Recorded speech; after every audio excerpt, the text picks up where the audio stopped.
কারণ এই অভ্যুত্থানের পরে এখন আবার প্রশাসনের বিহেভিয়ার এরকম হবে এইটা আমরা প্রত্যাশা করি না। তো প্রশাসনের কোনো চরিত্রের পরিবর্তন হয় নাই।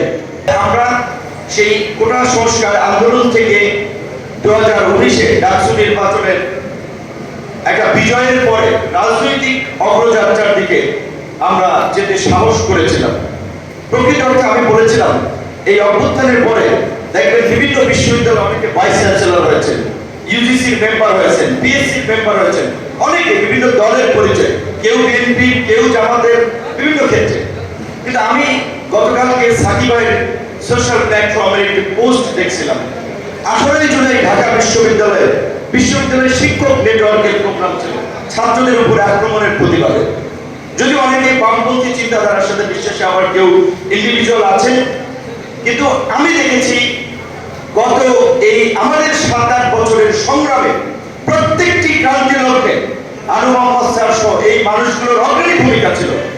যে ডিসি সাহেব বলছে সে জামাতের লোক, তো ভাইয়ের কথা কি বলবো, আমার এলাকার ডিসি এখনো বহাল। তার বিষয়ে আমি কমপ্লেন দিয়েছিলাম সালেউদ্দিন সাহেব সহ রেজওয়ানা পাশা উপদেষ্টাদেরকে রোজার ঈদের সময়, যে তিনি বলছেন যে কল্যাণটা চাকরি, বিএনপি ক্ষমতায় আসবে, রাজনীতি করবো। আমি বললাম তাহলে আপনার যদি এই উপলব্ধি হয় আপনি এখনই আমার কাছে চাকরি চাইলে না। কারণ এই অভ্যুত্থানের পরে এখন আবার প্রশাসনের বিহেভিয়ার এরকম হবে এইটা আমরা প্রত্যাশা করি না। তো প্রশাসনের কোনো চরিত্রের পরিবর্তন হয় নাই। আজকের যে আলোচনা, যে গণ অভ্যুত্থানের প্রত্যাশা, বাবলু ভাই সিনিয়র মানুষ, বয়স্ক মানুষ, এই আন্দোলনে গুলিবিদ্ধ হয়েছে, আমরা গ্রেপ্তার হয়েছিলাম।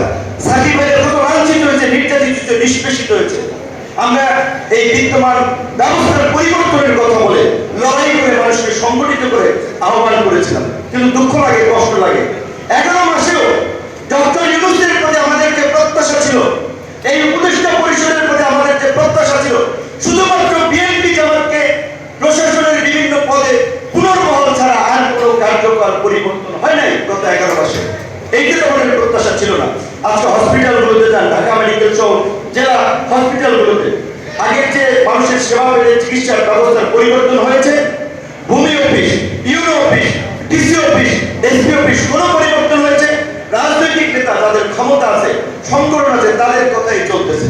এই ব্যবস্থার তো আমরা পরিবর্তন চেয়েছিলাম। তো এই কারণে আজকে যে গণতান্ত্রিক উত্তরণের পথের কথা বলা হচ্ছে, আগামীতে নির্বাচন হবে, আমি মনে করি এখন যে যতটুকু পারি আমরা যে অনেকদিন ধরে একটা ভারসাম্যপূর্ণ সংসদের কথা বলছি, প্রধানমন্ত্রী স্বৈরতান্ত্রিক এককেন্দ্রিক ক্ষমতার বিকেন্দ্রীকরণের 70 নম্বর অনুচ্ছেদের সংশোধন সহ বিভিন্ন পরিবর্তনের কথা বলছি। আজকে সময় এসেছে এই পরিবর্তন বাস্তবায়নে আমাদের ঐক্যবদ্ধভাবে কাজ করার। অন্তত যেই জায়গাগুলো